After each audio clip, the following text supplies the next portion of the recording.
Bringing us up to 5:40 this Wednesday evening. Classic Drive on Lyric, and it's time now to welcome along Luke Clancy and Culture File. Pretty regularly on Culture File these days we come across artists who've been working together apart, collaborating over the internet on their real-world projects, like recent guests the Hiberno-Nordic hookup, The Unusual History of Ether. The Breakaway Project is a Dublin performance group that uses Skype to connect up their writing and acting collaborators, but they take things a step further by also staging their shows via Skype. The latest of these is taking place this Saturday in Dublin and New York, before which we met up in the flesh with Helena Byrne, one of the company's founders, and electronically with some of her collaborators. What is it that makes people tick? I mean, what makes them laugh? What makes them throw bottles? Why do people not understand elevator etiquette? I mean, when those people see you coming and they just press the door button close, I mean, what kind of sick mind does that, really? Those are the questions that I want to answer, you know? Having spent time in America and travelling around working for various theatre companies in the States, when I came back to Dublin, I essentially wanted to start a theatre company and try to use this theatre company to keep the artistic connections that I had developed in the States. We started out first by having staged readings of American plays, performing new American musical theatre. And then I thought, how can we bring this to the next level? How can we actually produce a show, the same show, on two different continents? It's not enough for me to say, I'd like to be on TV. You know, I had to come up with the specific show, the specific network and channel, and who I want to produce it. Then it'll happen. I mean, it already has happened. Well, no, it hasn't literally happened yet.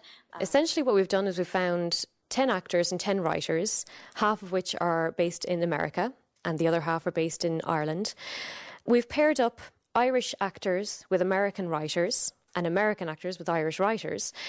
After their pairing, they're Skyping with each other. The writer gets to know their actor, gets to know their background, their skills, some of their life stories. In the Skype call, they can literally talk about anything. If they want to talk about childhood memories, if they want to talk about belief in aliens on Mars, whatever they want to talk about is fine.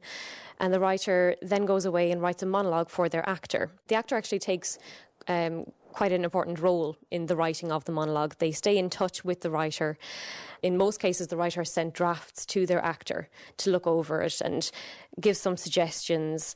Many of the suggestions have been language related. We found there's a lot of differences in American slang and Irish slang. In one case, we had paired Cassandra Lewis, who's a New York-based writer, with Diana O'Connor, who's based in Dublin. And the first draft had certain American slangs like fanny pack, things like that, that just needed to be changed, adapted a little bit to suit the Irish audience that we had. Before you make any sudden decisions that you'll regret later, would you please listen to my side of the story? You know, I love this job more than my own life. There's nothing I look forward to more than greeting customers from all over the world and showing off these beautiful hand-painted pet rocks. He'd no right to blame me or your beautiful pet rock for his divorce. I mean, you saw the man. Can you imagine being married to a monster like him? Even so, I shouldn't have promised it would bring good luck. We had about 400 writers who actually applied to be a part of it. We had about 200 actors apply. So there was a lot of filtering to go through. The writers had submitted works to us and we had received headshots and show reels from actors. So myself and Karen Davidson-Perrins, the other director, basically took on the task of just filtering this all down. And once we selected about 30 or 40 actors and auditioned them via Skype. And we contacted the writers that we had selected.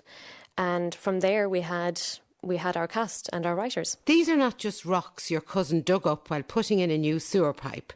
These are beacons of hope, capable of transforming lives.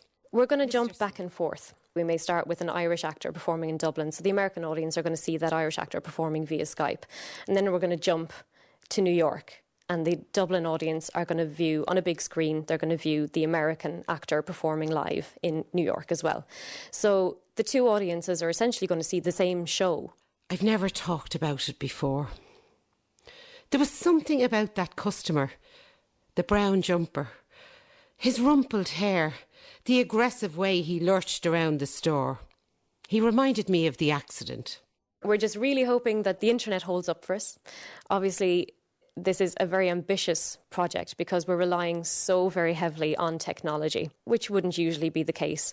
The last round in August, when we had the show in Dublin, we were pretty lucky with the internet. It held up most of the time. There were just a few little times when, the actor would be performing, giving their monologue socks and totally into it, and then Skype just kind of would do a little flicky thing or something, and the screen would basically freeze in rather unflattering sort of ways and little things like that. So hopefully that won't happen, but it's all part of the journey.